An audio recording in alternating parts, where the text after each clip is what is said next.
Hello everyone, I'm here at the Galway Film Fleadh and I'm fortunate enough to sit down with the amazing CAROL MORLEY behind recent film. I have the badge here, you can't see it, but it's Typist Artist Pirate King. CAROL, thank you so much for taking the time to chat with me. How are you doing today? I'm very good. I'm very excited to meet you. I'm very excited to meet you. I've been looking forward to this all week and she couldn't have been kinder in helping set this up. But I mean, so many different places to begin. First time first, this is your first time at the Fleadh? It is. I've been here about 2 days. Maybe this is my third day. And what a great festival, isn't it? Yeah. I've seen as many films as I can in the time that have all been really great and really interesting and diverse. And also I have looked in the catalogue at all the films I can't go to or that they're sold out and been, so it's been absolutely amazing. Yeah, and so when did you want to become a filmmaker? Was this, I something that did. happened since you were a child? Or what's the No, story? it wasn't when I was a child. It was, I think, so when I was growing up, you know what I wanted to be when I was little? I wanted to make shoes. Yeah. When I was very little, and I would make shoes out of cardboard and I'd tie them on my feet and they'd last about 3 seconds. So I was really wanted to make shoes. Then later I wanted to make hats. But from when I was about a teenager, I wanted to be a writer, but I never thought I could be a film writer or anything like that, and I never knew anything about it. Yeah. But I did want to be in bands. Because being Music. from Manchester, because being in Manchester, it was a really great place for music. And when I was at school, the careers teacher, I've never forgotten it, the careers teacher said, you might get, if you work hard, you might get a job. It won't be the job you want, but you might get a job. So those were the kind of aspirations. So never had a camera or never thought I could be a filmmaker, anything like that. And then when I was in my 20s, I was a bit desperate and unemployed. And I studied what you'd normally do at 18. I studied A-levels at Night College. And ended up studying film at St. Martin's. It's funny you should mention that because music is something that's very integral to your work. Even yesterday watching Typist Artist Pirate King, the way you use music. Is music something that's important to you as a filmmaker coming from a music background? Yeah, I mean, I think it's very important to film, but as when you're starting to create a film, there's obviously many different ways into it. But very, very early on when I'm writing the script, I will think about the songs that will be in the film in the end. Yeah. So they become almost my soundtrack to writing it and to sort of figuring out the way the film will be. And I do assign character songs. Really? You know, so and it's really helpful because it's emotional. Music is so emotional, isn't it? Yeah. So it's a really helpful way to connect to an emotional world, a plane. And obviously that, music is so integral to film and to our lives. If we have hearing. But if you don't, I guess you've got a rhythm and a kind of sense of sound. But I mean, obviously having deaf parents, film is something, seeing the way people use music. I know there's a filmmaker called Christopher McQuarrie, who I don't know if you know, he directs Mission Impossible, and when he cuts films, he doesn't use temp or sound, because his idea is that if he can make a silent film, then the sound or the music will only make something better. So when you're working on a script, do you write the music in? Is music with you in the process? When you're envisioning scenes, do you see the music as well? Do you cut with music? So I will write the screenplay with commercial tracks named. And we'll check very early on if they're available. So I have them in mind because I think music isn't an add-on, it's like a heartbeat, it's part of it. And so I want to know what that is. So, for instance, when I was making my film The Falling with Florence Pugh and Maisie Williams, that I had the songs very early on, and then I would play them during the filming. So, before we shot, you just have it on a radio somewhere. Yeah, we'd have it on playback, so the cast would hear. And would that help you kind of set up the scene? Well, but it's not. And it's not just me. It helps. It's like the cast and crew, because then everyone, when you're playing it on set, and it's going to end up in the film, everyone in the on set gets into the mood. So it's like a very simple and straightforward way, I suppose, but beautiful way of bringing everyone to the same place. And as a filmmaker, it's important for you when you're setting up a scene to collaborate with your actors, your actresses, and let them know what you're going for. Is that something, you know, you've kind of adjusted to? Was it hard for you at the start, or now is it just secondhand you collaborating with actors? Well, I think that your actors are your front line, and if you think about it, they are, when we're all watching films, they're the emotional connection to that film and how we get into it. And I don't think we get into film, you know, like narrative film, because of the way it looks. That is part of it all, but we're really connecting with the actors.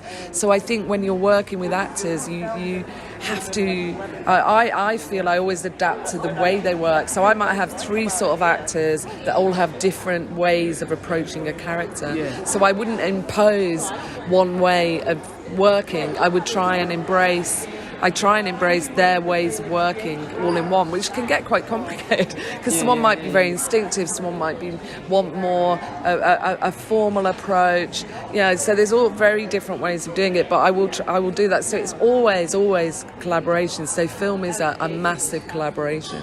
Yeah, Spielberg has this great anecdote, this story. When he was working on Jaws, he'd work with some actors and he'd be like, right, stand there, move your lip down a little bit, tilt your eyebrow, and then, you know, deliver your line. And then other actors, you'd have to walk them through the story and the characters. Does your directing style change depending on the actor, and is that something that takes an adjustment? Do you have to figure out very early on, okay, maybe this actor will respond more to this and this actor will respond more to this? Exactly. So when you meet when you meet an actor before you start filming, that's what you're really trying to do, figure out. You don't want to ask, you could ask them directly, what do you like, what don't you like, but I think the main thing is to sort of figure out the kind of person they are and what they would like, because also they have to be in your world, which is the world of the film. As a director, you're wanting everyone to be in the world of the film. So but you do need to collaborate with them and to work out their ways into that world. And so when you meet them, and also then as it goes on in your filming, you're really trying to work out their positions and and what they need to bring the best performance to the screen. And so I'd love to ask you about Typist Artist Pirate King, of course, your newest project. You're here today at the Fleadh promoting it. What's it been like? Have you just been going festival circuit? You know, has it just been crazy promoting the film, getting out there? Because it releases internationally October. The UK and Ireland is 28th of October. It's a Friday, whatever that Friday is, 27th, 28th, something like that. I mean, you might be the first person I've told the date. I don't think I've told the date to anyone else. That's an exclusive for the channel. It's an exclusive for you. So I've been to lots of festivals, and closer to release as well, you get to you want to promote the film, and you want people to go to cinemas. Please go to cinemas. Please support independent films.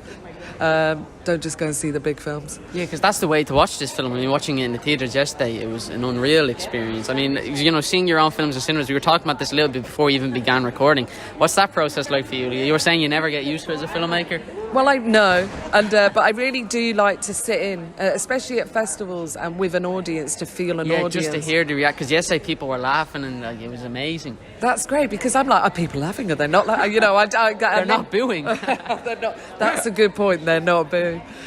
So it's a really good experience to sit in with an audience. In fact, Steve Weatherall, so the film, is about Audrey Amiss, the artist, and she's the late Audrey Amiss, and her son was in the auditorium in the theatre, and he said, so he's seen it 3 times, I think, on a link, so just on his laptop. And it was the first time he'd seen it with an audience, and he said, oh my God, I noticed so much more and heard so much more. So I think it gives you this very different kind of connection. Yeah, it's different. I mean, seeing something on the big screen, the best way I think you can watch a film.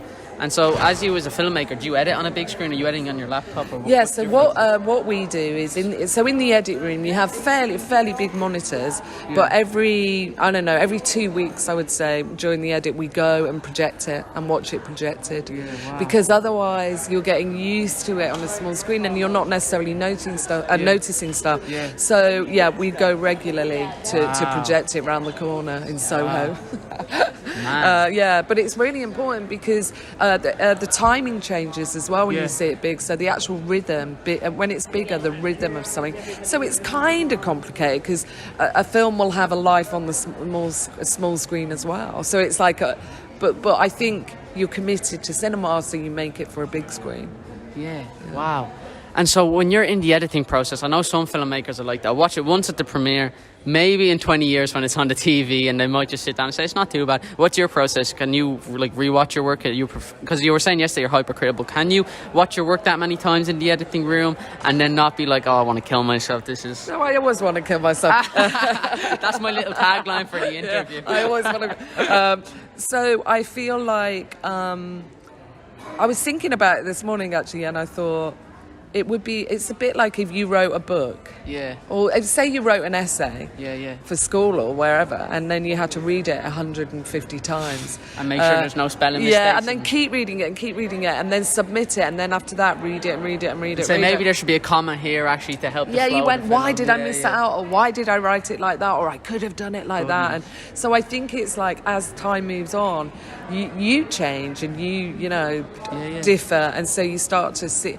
But I'm always like, I always have this thing that when you make a film, you don't complete a film, and the audience completes the film, which is why I like to see a film with an audience. And I think with every film, the audience completes it. So I always try and leave space in my films for the audience, because they will finish it. Yeah. So that's why when you, like last night, you're in the room and you sit with an audience and you're like, feeling their reactions afterwards. I loved seeing you afterwards because, it was really exciting. It was just terrific. There were so much people there and everyone had their badges on, which was terrific, man.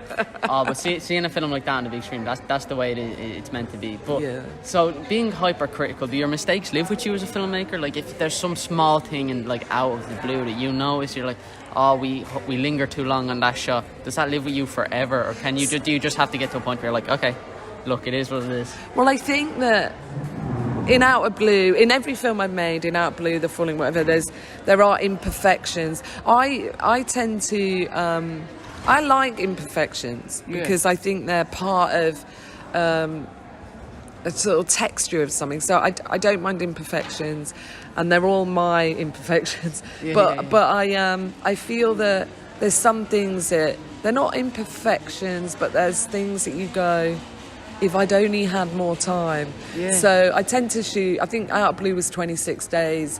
Some directors get a year or 26 days. 26 days. So I'm doing things that are quite complex, that involve a lot of locations over a really short period of time.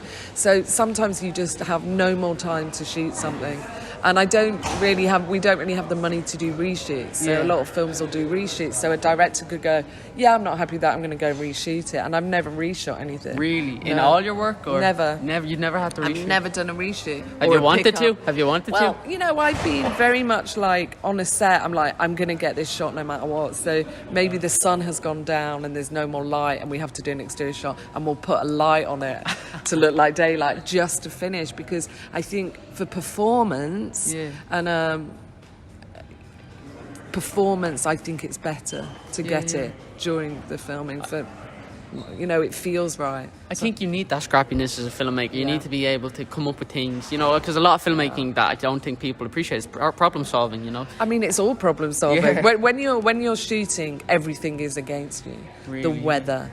It's raining in the script now. It's like everything is against you. And in fact, when I wrote the screenplay for Typist Artist Pirate King, at the beginning I have Audrey. I don't use it in the film; it's cut out. But I have a saying, weather variable, and I thought, because if the weather forecast is all over the place, then whatever is happening. That's smart. You're protecting yourself in the future film. But you'll have breakdowns of equipment. You'll have.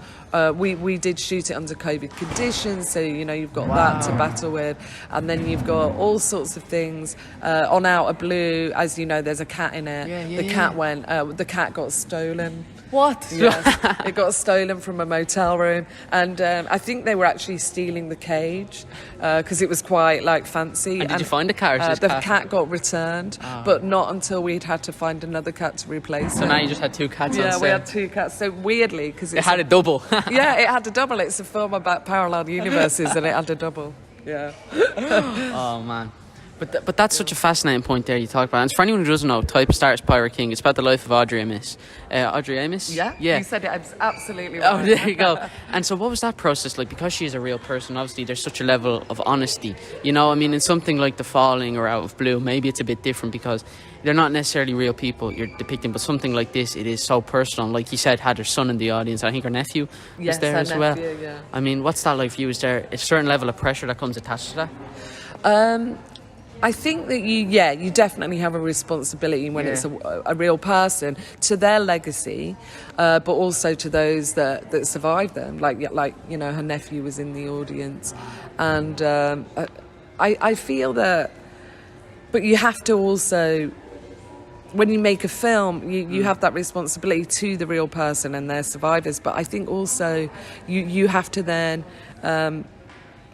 Pay tribute to storytelling as well as a person. So I think, you know what I mean? So it's you're a line to walk. Exactly. You know, so you can't, I think you have to acknowledge that it will, especially if you've never met the person, which I never met Audrey Amiss, I just looked at all her archive.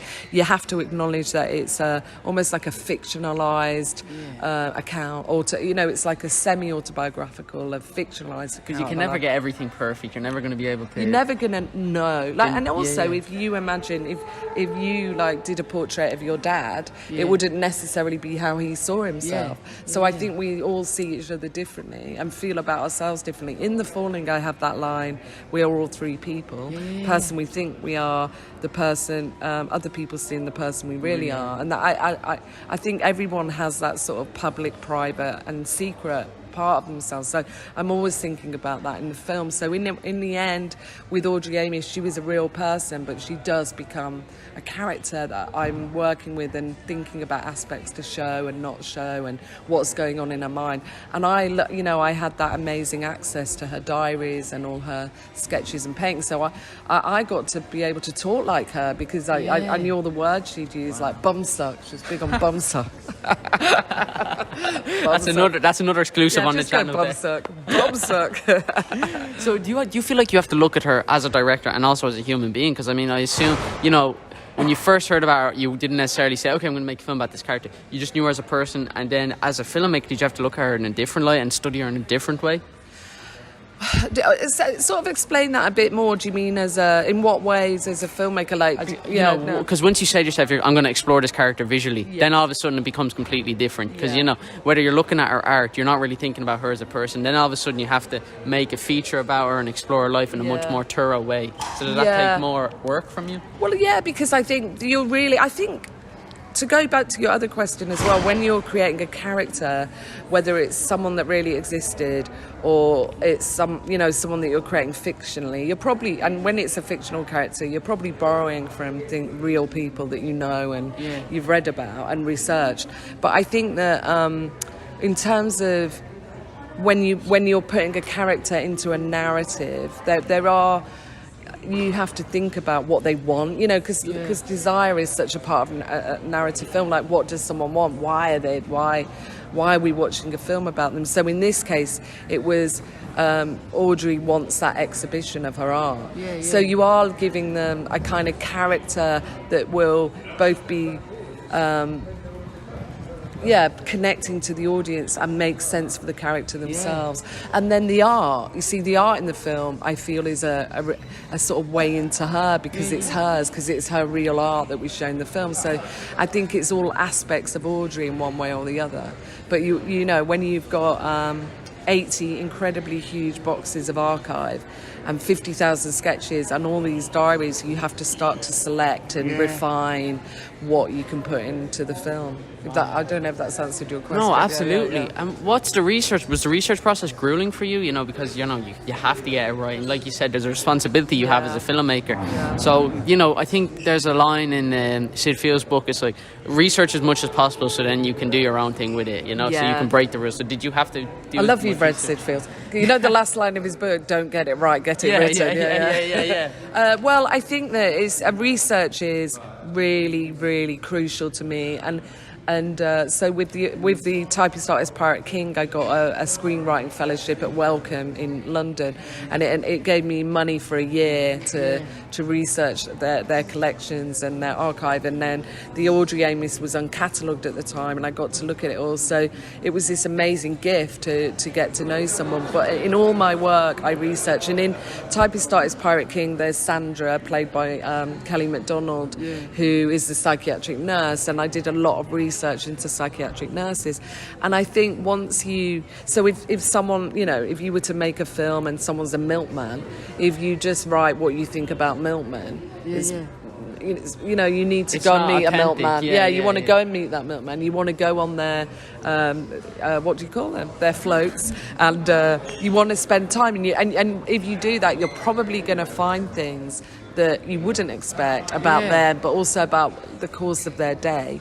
And then you can sort of begin to, when you put your character in your screenplay, you can then they'll react in ways that are much more authentic than if you just gone, I'm going to write a thing about milkmen, but never meet them.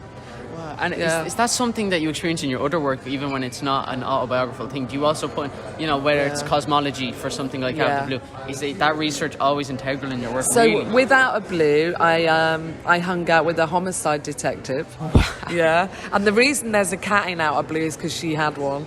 And once I was in her office and her phone rang, and she said, sorry, it's my cat. And she was on the phone to her cat. I'm like, what's going on? It turned out to be her vet, but she called it a cat. And then, so what I noticed being in the homicide place was that they didn't have boards up, like you see in TV. They didn't have the boards up with all the pictures up. And like all the needle, the threads. They didn't have any of that, because that's... But then what was interesting is that the homicide detective I met, just like coincidentally, she had studied film. She was a big fan of Clint Eastwood.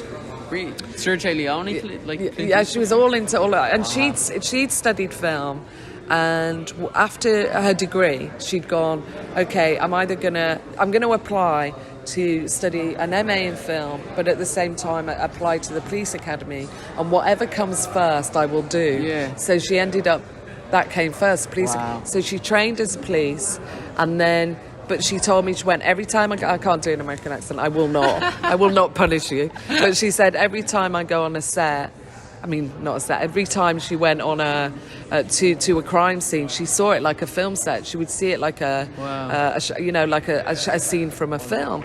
And I noticed, like, in the when I went in the homicide unit, what do you call those? When you go to the cinema on the cutout of the characters from films. Oh, standouts? Standouts. The standouts. Yeah. There was one...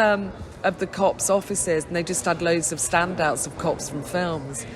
So it's weird. So film and TV has been so influenced by like police procedure. What cops do you remember? Was it like RoboCop? It was. There was. So I think there was a. I don't think it was RoboCop, but I cannot remember what they were. But if you notice in Out of Blue, I have a standout, a cutout. It's in the office, and you just see it in there, and that's why I put it in, because I thought, and then I noticed a lot of things in the homicide unit that were that are in the film. Like there was a really, you'd have to see the film a lot of times, but if you watch Out of Blue, there's a tiny little bike in the background, and when we went in, we went into another homicide unit when we'd started to film and so it was sort of like looking at the offices, and we noticed a small bike, and we went, what's that? And they went, and it was really a child's bike of about 7, and they said, it was used in a bank getaway robbery. This tiny pink bike. So there is one in Out of Blue, and it's just that detail and texture. So was it a recreation, or were you like kind of have the actual bike? I was like, oh no, I got a bike similar. It was a being used in an investigation. An ongoing crime scene. They're trying to find them still. Exactly. He's somewhere out there. Or that was going to be shown in court or something. But then, so... That's a film in of itself. Exactly. And then I also met an American astrophysicist, a young one. Actually, something very weird happened. I'm going to get his name wrong, but when that was it. So I was looking at the observatory that you see in Out of Blue. It is a real observatory on the top of a building, a university building. That is a crane shot at the beginning, or it turns into a crane shot. And it was very difficult to get a crane up there, by the way. That's an aside. But anyway, I named the observatory a Ulysses. Ulysses. I think that's how you say the name. Anyway, it was a real person. And I'd looked up for an astrophysicist that was born in New Orleans, because that's where we filmed. And there was this guy, Ulysses, I think that's how you say it. So I wrote to him, and I went, do you think I could use your name for the observatory, because you're from New Orleans and you're an astrophysicist? And he wrote back, this was really weird, and he wrote back and went, this is very strange, and now I truly believe that there is something going on in the universe, because yesterday I watched your film, The Falling. Wow. How weird is that? Goodness, man. Like, while you messaged him, he was just watching The Falling one day before. He'd watched it the day before. So, as somebody I didn't know, he didn't know me, and considering the nature of the film, like there are many... I think I look at it, and as well, I interpret that meaning, and about our relationship with something so large and something so transcendent. So it's fascinating. It was fascinating. So that was weird. Anyway, so I met an astrophysicist. So when you see all the people in it, I'd met everyone in the film that does a job. I've met those people, and then also looking at the kind of locations, and then obviously your actors are bringing things to it. So someone like Patricia Clarkson spoke to her friend that was a cop, and she didn't want to do too much research because she's like, it's all on the page. But she spoke to her cop friend. Wow. Yeah, so research, as Sid Field said now, but so I'm going to cough. Research is key, and I think then it gives you much more ability to understand your characters when you're writing. So it's really key, and it's never wasted, and it's never. I think research is one of my favourite parts of it. So it's never a chore. You enjoy the research? I love it. Wow. Oh my God, it's amazing, because you're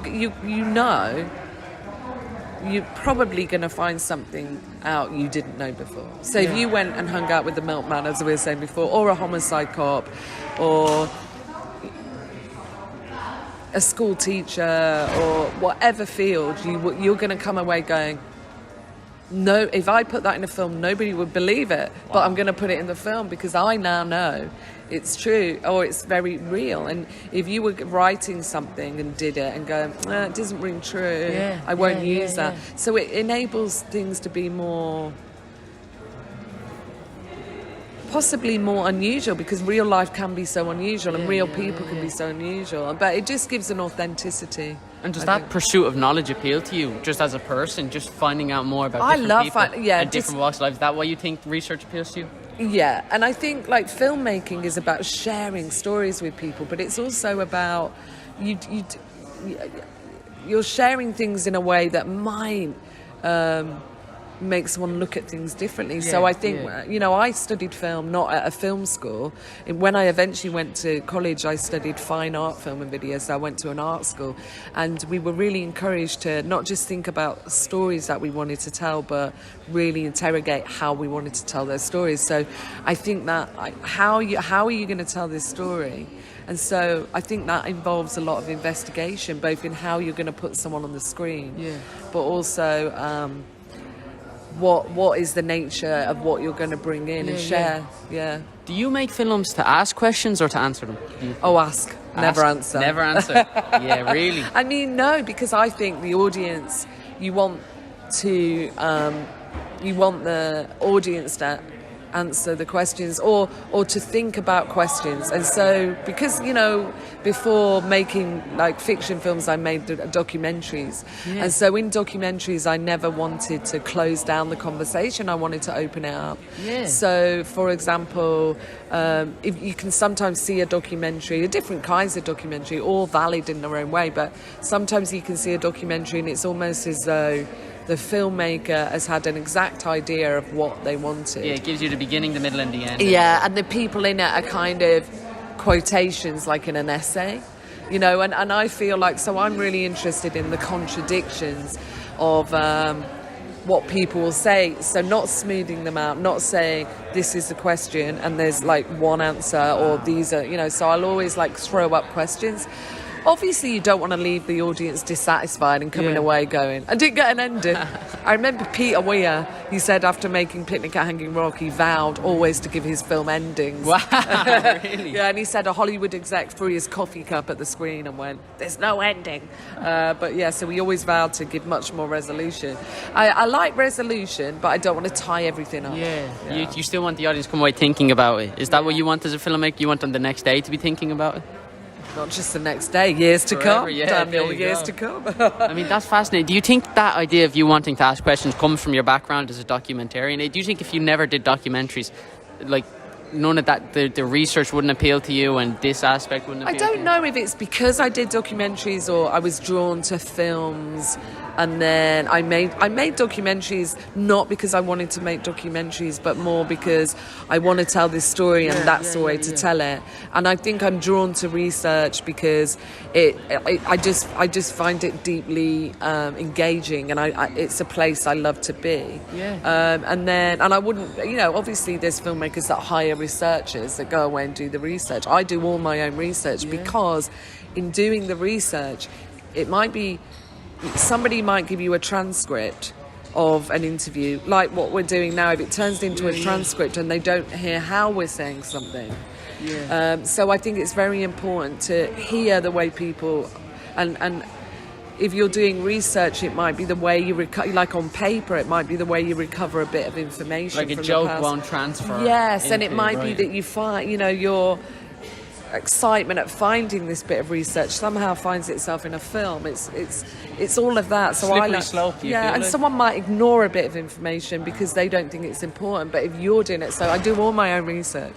And then when I was growing up, so it was so as I said last night, my dad killed himself, which is something that's just formed part of my identity itself. But I think when someone kills themselves, you have lots of questions that always go unanswered. So I have a feeling that sort of my growing up and everything, it has this kind of lots of questions unanswered, and that's part of life. And there's most lives and families will have unanswered questions, and so I think that's the pursuit of answers, but also then not saying it's that simple to give an answer.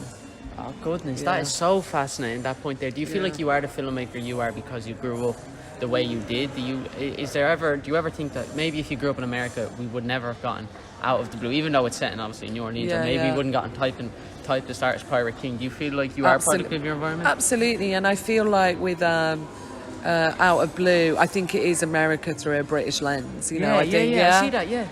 Yeah, and then I think everything is. Everything when we're growing up and we're so. I mean, how old are you? 15. 15. Yeah. Making everyone feel old. Making everyone feel like, I'm You're going on 30, Daniel. I'm going at the mustache. I was trying to tell them to the people at the bar I'm going on 30. That'd be handy, man. You have to get fake ID for that. Not advocating. I just flashed a YouTube channel, say me and CAROL Morley. Yeah, there we go. And all the other people you met. Like my God. But so I feel that. You definitely, everything that you experience in your life, if you make something, is going to, affect it. It's going to be your point of view and whatever. And obviously with you and your dad, because you told me about your dad. So you might, what you told me about your dad being deaf, and then the sense of your connection over visual imagery. I think that's why film does appeal to me so much, because it's a visual medium and everyone can connect over it. So I think my connection with film is much different than your connection with film, and your connection with film is much different than Spielberg's connection with film. Very much so. I mean, Spielberg was like 8, wasn't he? Or when he picked up a Super 8 camera, so he had that sort of access to and also it's I think when I went to college, I noticed that the male students would be much more like grabbing a camera, more like when you were doing a teacher was doing a camera demonstration, the guys would be right in there.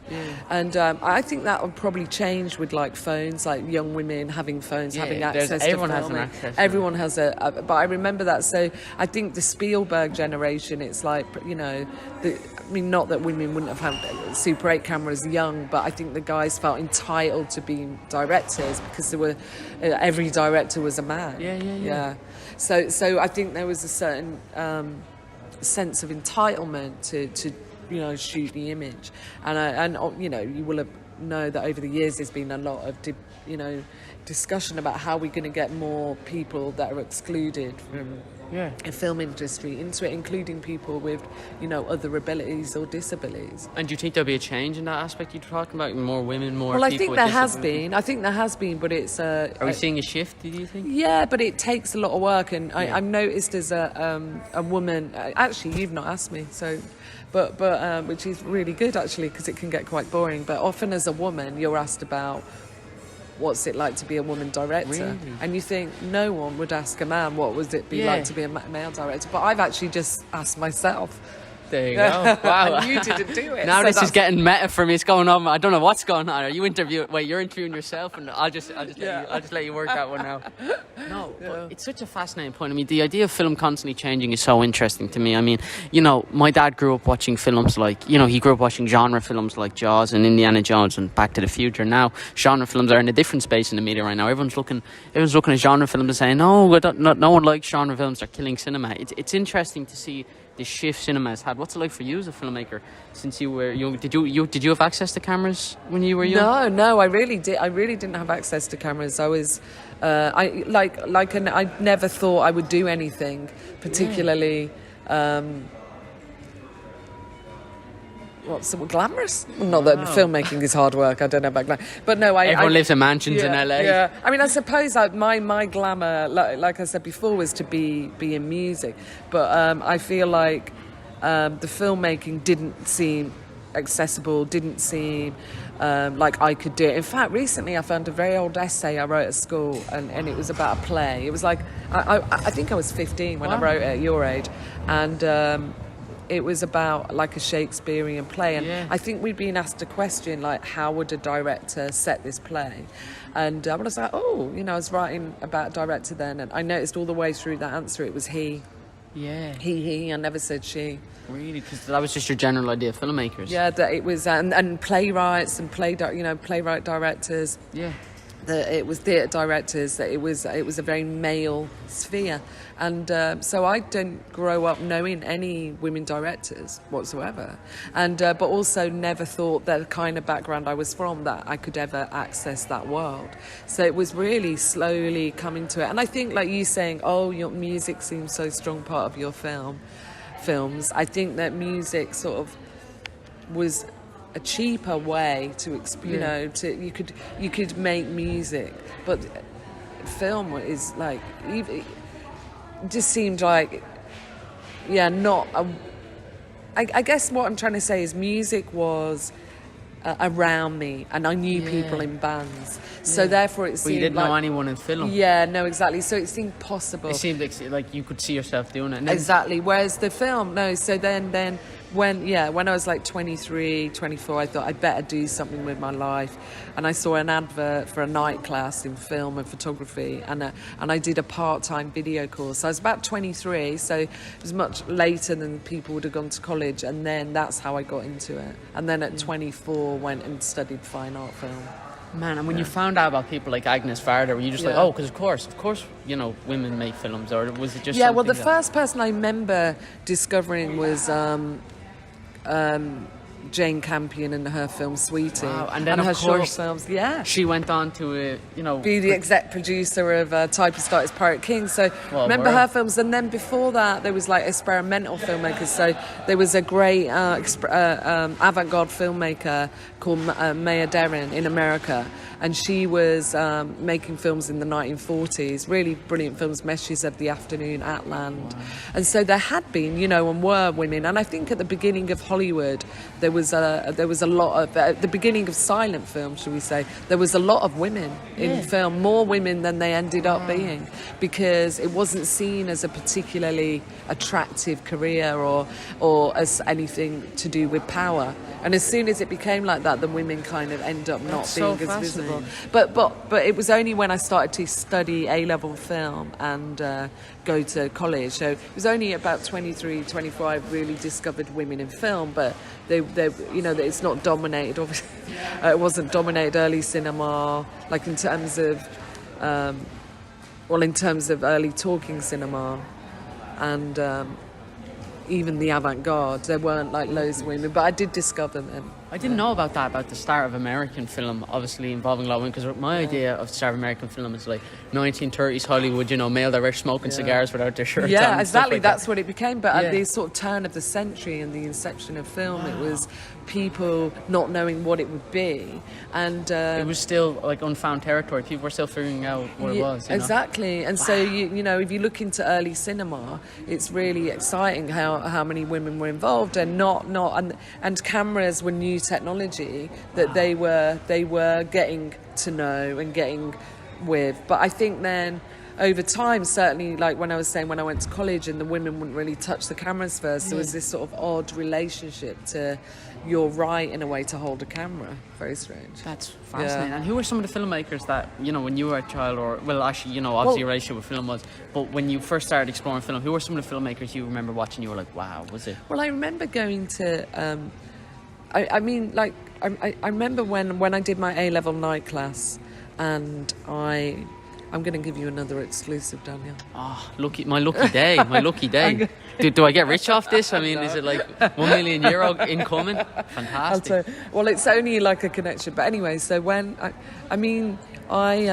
growing up, I would watch a lot of films on TV and all of that. Anyway, but what I remember is when I did my A-level night class, you had to go around the room and say your favourite film. Oh. Right? And that thing where you're like, what am I going to say anyway? I remember said Jaws 3 and I said Taxi Driver. So I said... that's a safe pick. That's a good safe pick. Martin Scorsese's Taxi Driver. Austin Powers 2, maybe? Yeah, no, I was like...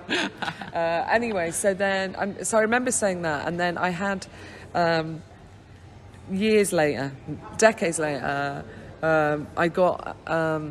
how did it come to me? Anyway, I got a message, probably via my agent, and it said, Martin Scorsese would like to talk to you. No This way. is your exclusive. And you said, nah, I'm like, I'm so busy. And I was actually, it was while I was it was before Out of Blue, but I started casting Out of Blue. So would he have seen The Falling? He saw The Falling and he saw Dreams of a Life, remember?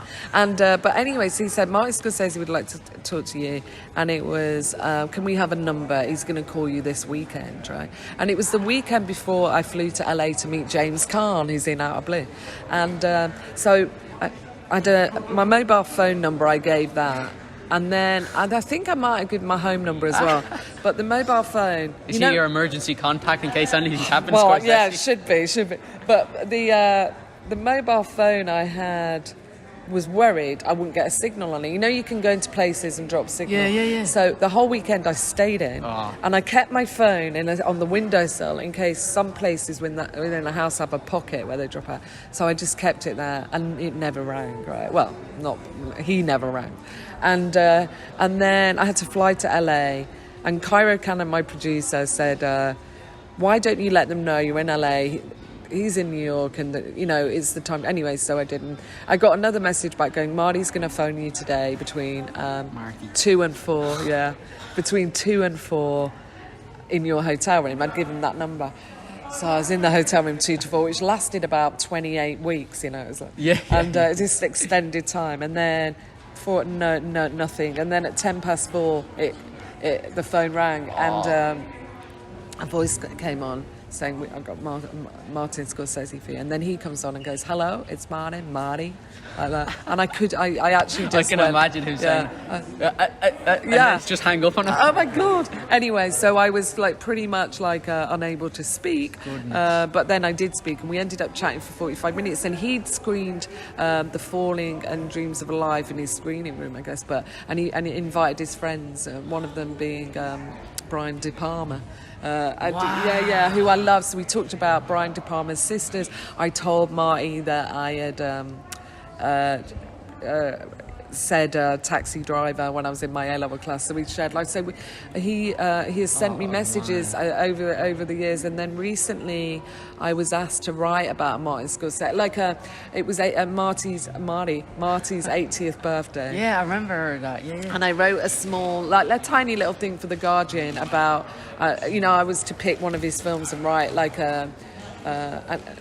a sort of close reading of it, a tiny little thing, but to write about a scene. That was it, a scene from a Martin Scorsese film. So I chose Alice Doesn't Live Here Anymore. and because I felt like he can really do women characters, and it was really great, and the women, I really loved that film. So I wrote about that, and then my agent went, Marty's people have been in touch, they want your home address, and he wrote me a letter. No, he did. He did write you me have a letter. Martin Scorsese's handwriting. Yeah, I have his handwriting and his headed notepaper. And anyway, so but what the point of all this is, you're mates with Martin Scorsese. Well, I don't know if I'm mates, but I'm still. And actually, on the last day of the shoot of Typist Artist Pirate King, I got a message from his office going, Marty's asking how the film has been going. No it's very way. sweet. So he's very, very supportive of filmmakers. And I think that's really important because it's sort of a difficult world and a hard world. But I suppose, so Martin Scorsese films have definitely informed me. John Carpenter films, and then, Jane Campion films. Definitely her short films, Passionless Moments, Peel, Girl's Own Story. And I guess they're just all capable of... There's definitely, want of a better word, a kind of authorship to their films. You see them in them, and there is preoccupations that they have that. And Peter Weir as well. I think I love Peter Weir. He's so underrated. I think so underrated. He should be held in the same regard as people like Scorsese, De totally. Palma, and I think that his films, like what I love about him is that he never ever repeats himself, does he? Yeah. So I think he's an amazing Every film filmmaker. is something that's completely different. Totally. You look at Dead Poets, The Truman Show, and then even some of his other work. Yeah, totally. And then in terms of British films, it would be like. I'm going to forget his name. I'm so bad at names. Brian Forbes. If you look at Brian Forbes' films, so a great British filmmaker, Seance on a Wet Sunday Afternoon, Seance on a Wet Afternoon. It's a brilliant film, and Whistle on the Wind, brilliant film. So I think Brian Forbes is completely underrated as a filmmaker, and I think British films are often, in general, underrated. And Truffaut said like British couldn't make films, and I think people have internalised Did Truffaut say that? Yeah, he did. He didn't think so. I think in a way people have not internalised it in order to make bad films, but have feel kind of the underdog a bit. And so all of British cinema has been getting back at Truffaut, basically. Yeah? Exactly. Let's say that. Get you. You've picked your side in the Truffaut and Goddard War, And then, exactly. And then I really was interested in Mike Leigh, especially Bleak Moments, his very first film, and Ken Loach. And then of course there's some.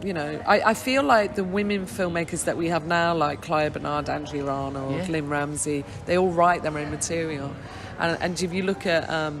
Someone like Ken Loach, he collaborates with a writer. He doesn't write his own material. And I've sort of thought, actually, the British women filmmakers have all written their own material, which is interesting and possibly means that they needed to do that to bring their stories and the way they wanted to tell their stories to the foreground.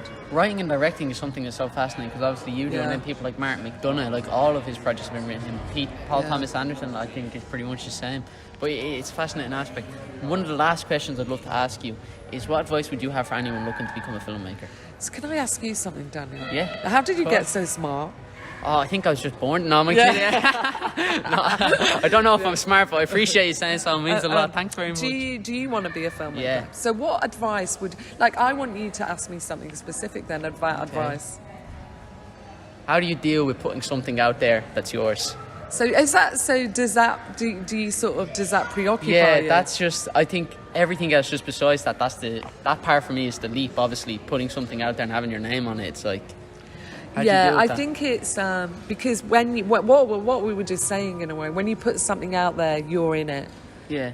And so you are exposing yourself. So even if you make an action piece, it feels very exposing. Do you have to be vulnerable as a filmmaker, do you feel? I tell you what you have to be as a filmmaker. You have to be vulnerable and have a thin skin, so you're emotionally connected, but also then you have to have a really thick skin because there's so much trauma associated with filmmaking. And of course then what you do, of course you want people to like what you do, and not everyone's going to like it. And I think you tend to keep hold of the bad things people say about your work, not the good things. So it is quite disturbing to release it in the world. And of course, you want to protect sorry, you That's want to all right. protect, you want to protect the film, but you also want to everyone that was involved in that film to have a good experience of its release. So it feels quite, you feel quite responsible for it and how it will be in the world. So it's quite dramatic, because also you know, it's the concern, will anyone go to cinemas? What was this all for? Because if people stop going to cinemas, and you don't want them just to see it on a streaming platform, you really don't. You've made it. I think David Lynch said if you see a film on a phone, you didn't watch it. Like, you did not, you haven't seen the film. No, it's another kind of experience. I mean, the one thing, that's my hair. I think the one thing though is, for me, you want to. I think, as a filmmaker, you want people to see things in the cinema, but on the other hand, you want people to see your work. So for me, if someone watched one of my films on their phone and they got an experience from it and they felt something from it, then that would be important to me. So because not everyone has the access to a cinema, you know, where they live, or they might not have the money to go. Yeah. So I feel it's like, however and wherever you watch it is, and I've also always had this thing that production values are important to filmmakers, but no one goes to see a film for a production value. Yeah. So if you see a film and it's, you know, on a phone, but it means something to you, that's okay. Like, no one connects with a film unless they relate to the characters. So I don't even think people, like, if you're watching a superhero film, if you come out of it and say best film I've ever seen, is because you found something in there that you could connect with. Yeah, because we are humans, and we're looking at human connection. Just studying empathy, I think. Yeah, sometimes. you're studying empathy, and I mean, when I was at college and we made films, often one of the theories of, say, the experimental avant-garde was, you know, the representation itself was like bourgeois, you know, and you couldn't have people in a film. And there were experimental filmmakers like Stan Brakhage. He came from America to see us and talk to us at college, and, you know, and he made films that didn't have people in and were about the surface of films. Yeah. So there's many kinds of film and many kinds of filmmaking, but in terms of narrative filmmaking, we're looking, aren't we, to connect to those characters and either see ourselves in them or to feel humanity in them, definitely, yeah. Wow. And I love that point you brought about having thick skin and the thin skin. I was speaking to Ben Brewer, who's in a fantastic American film. He did a film with Nicolas Cage recently, and he was saying, like, look, either you'll make a bad film and they'll hate you for it, or you'll make a good film and they'll resent you anyway for it being good. So either way, you can't win. Yeah, he said, hey, you know, never mind everybody. He said something else for everybody. Do what you want, and it's fascinating, that balance. So Daniel, how do you feel that you're meeting all the, you know, you've done all these amazing interviews with people.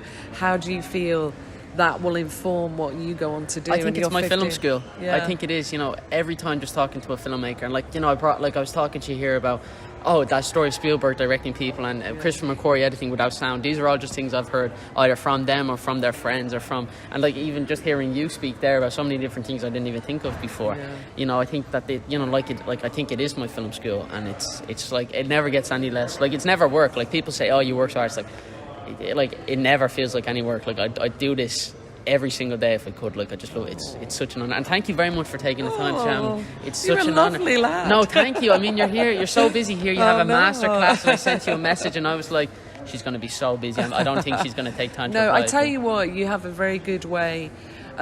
You could actually give tips on how to get people to be willing to be interviewed. Oh, wow. Because it's the way you approach. Thank you so much. Yeah, it's really good. It's really good. Such a pleasure. Before we finish up, any new projects you can promote, anything people should go check out? Obviously, they can't see the badge, but Typist Artist Pirate King. Yeah, and you've got some badges you could give out as winners. Yeah, hand them out. There could be prizes. I'll do a giveaway. A giveaway, yeah. So I'm working. So a few years ago, I wrote a semi-autobiographical novel called 7 Miles Out, and I've adapted that into a screenplay. And Cairo Cannon's producing, and Revolutionary involved, the company Revolution, that's Michael Winterbottom's company. Yeah. And Michael Winterbottom really liked the book and wanted me to adapt it into a film. Wow. So I've done that. So we're sort of at that stage of financing 7 Miles Out. So it's a young girl in Manchester, growing up in the wake of her father's suicide and discovering the power of music. So it's really that scene, and it's your most personal film yet? Yeah, I think it will be. Apart from a documentary I did called The Alchohol Years, which is very personal, and you're not allowed to see it. So are you looking forward to jumping into that project? Yeah, definitely. Is it daunting to you? And then what? Is it daunting, the idea of jumping into that? They're always daunting, and it always feels like it never gets any easier, and everything hurts. That's what everything hurts, and it always feels like it's the first time you're doing something. So for some reason, it always feels like the beginning again. And then I'm also decided. So when I was very, very little, I just knew I had been a witch in a previous life. So 20 years ago, I wrote a witch thing. 20 years, so you better be careful. 20 years ago, I wrote a witch thing, and I really, really.